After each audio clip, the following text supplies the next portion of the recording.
Picture this.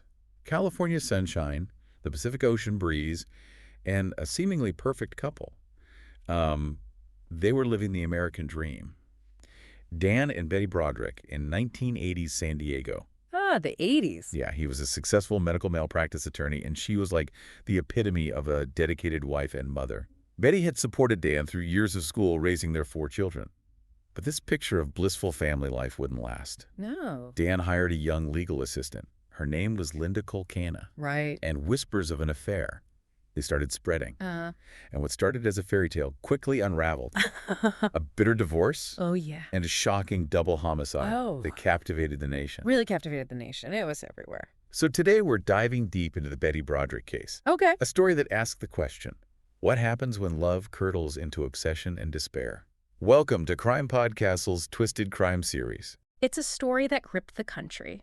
Not just because of the shocking act of violence, but because it forced everyone to look at the dark side of a seemingly perfect life.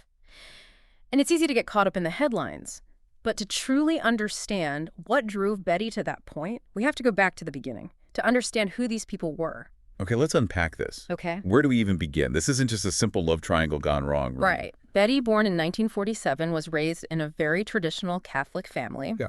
Her world revolved around being a wife and mother, and she embraced that role completely. Then you have Dan, born a few years earlier in 1944, ambitious and driven, earning degrees in both medicine and law. Wow. He was clearly someone who strived for success, and he achieved it. So they meet, they fall in love, get married in 1969. Yep. It sounds like the all-American dream. At least at first. Yeah, at least at first. Yeah. But for a while it seemed that way. Betty dedicated herself to raising their 4 children, providing a stable home life, while Dan built his career.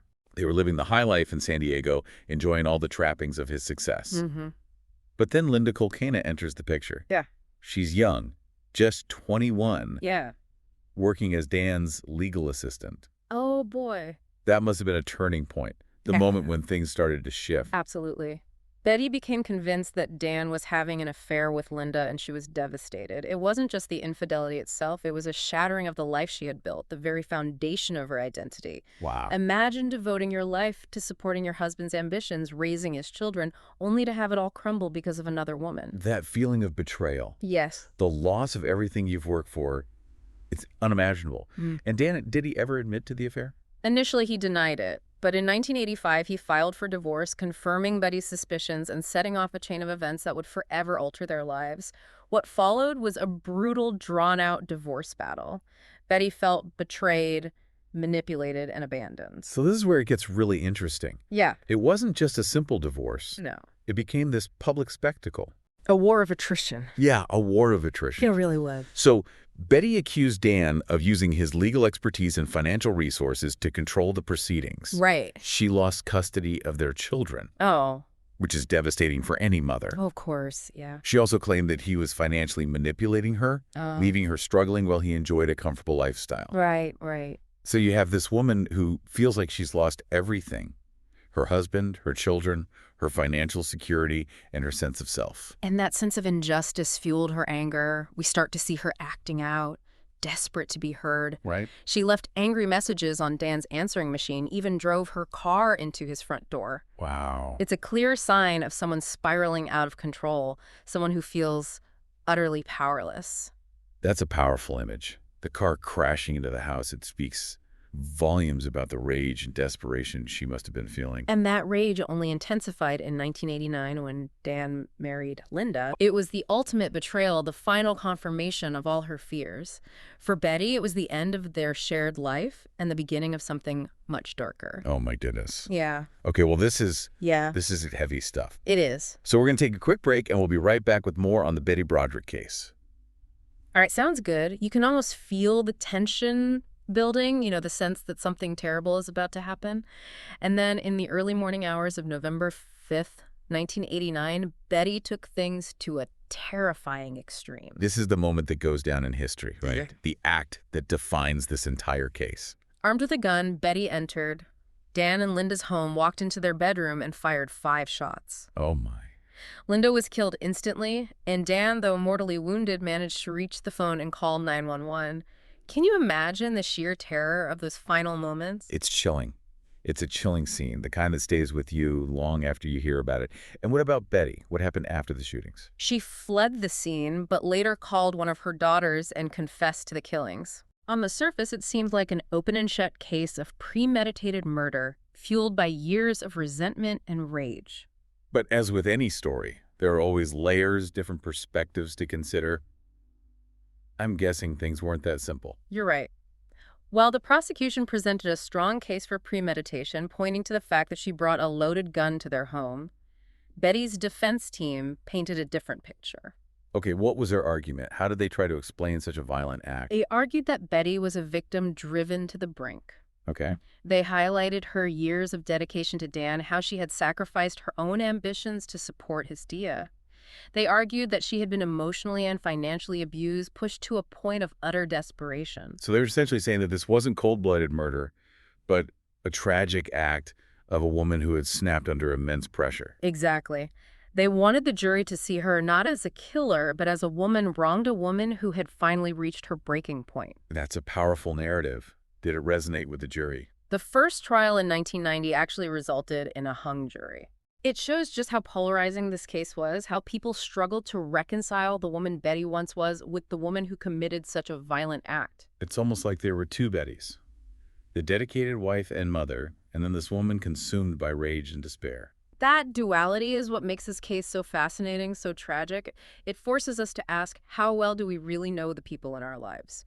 What happens when someone is pushed beyond their limits? These are questions that have no easy answers. So what happened in the second trial? Did they reach a verdict? Yes. In 1991, Betty was found guilty of 2 counts of second-degree murder and sentenced to 32 years to life in prison. That must have been a turning point for both sides of the story for everyone who had been following this case so closely. It was. But even with the guilty verdict, the public's fascination with Betty Broderick didn't fade. Her story continued to generate headlines inspiring books, documentaries, and even a television series. It seems everyone had an opinion, some sympathizing with her plight, others condemning her actions. It's a story that clearly struck a nerve with the public. What do you think it was about this case that captivated so many people? I think it was the perfect storm of elements. You had the seemingly perfect couple, the all-American dream gone wrong. Then you add in the infidelity, the bitter divorce, the accusations of abuse, and finally the shocking act of violence. It was a story that touched upon so many primal emotions. Love, betrayal, rage, and ultimately the question of what drives someone to such a desperate act. And it wasn't just a personal tragedy. It also sparked broader conversations about societal issues. Absolutely. The Broderick case brought to light the often hidden struggles within seemingly perfect marriages. It forced people to confront issues like gender roles, the expectations placed upon women, and the power dynamics that can exist within relationships. It also raises questions about the legal system and its ability to handle such complex and emotionally charged situations, especially in cases of divorce. You're right. The case highlighted the need for more robust support systems for individuals experiencing emotional and financial abuse during divorce proceedings. It underscored the importance of recognizing the psychological toll that betrayal and manipulation can take, and how that can sometimes lead to tragic consequences. It makes you wonder if things could turned out differently. Like, were there warning signs that were missed? Could someone have intervened before it escalated to such a tragic end? Yeah, that's a question that haunts a lot of people who followed this case. It's easy to look back, with hindsight and see the red flags, the escalating pattern of destructive behavior. But in the midst of such a tumultuous situation, it can be difficult to recognize the danger, especially for those who are directly involved. It also makes you think about the role of responsibility. While Betty was ultimately held accountable for her actions, was Dan completely blameless? That's where things get really complicated. The defense successfully argued that Dan's behavior contributed to Betty's emotional unraveling. His infidelity, the drawn-out divorce proceedings, the perceived financial manipulation, all of these factors played a role in pushing her to the edge. So it becomes less about assigning blame and more about recognizing the complex interplay of choices and circumstances and consequences that led to this devastating outcome. Exactly. It's a reminder that even in seemingly straightforward cases, there are often layers of nuance and contributing factors that need to be considered, and it highlights the importance of addressing issues like emotional abuse and power imbalances within relationships before they escalate to a point of no return. What about Betty? Where is she now? Has she expressed any remorse for her actions? Betty remains incarcerated to this day. And she has maintained her innocence throughout her imprisonment, claiming that she was a victim of Dan's manipulations and that the killings were not premeditated. So she continues to frame herself as a victim even after taking 2 lives. Yes, and that has been a point of contention in her parole hearings. She's been denied parole multiple times, with the board citing her lack of remorse and continued blame shifting as reasons for her continued incarceration. It's a tragic ending to a story that began with so much promise. What can we as individuals and as a society learn from this case? How can we prevent similar tragedies from happening in the future? I think one of the biggest takeaways is the importance of recognizing the signs of a toxic relationship, both for those involved and for those around them. We need to be more attuned to red flags like emotional abuse, manipulation, and controlling behavior. It also highlights the need for open and honest communication in relationships.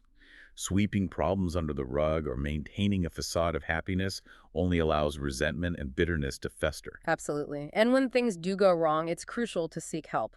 Whether it's individual therapy, couples counseling, or reaching out to support organizations, there are resources available to help people navigate difficult situations and prevent them from spiraling out of control. The Betty Broderick case serves as a chilling reminder of the destructive power of unchecked anger and resentment.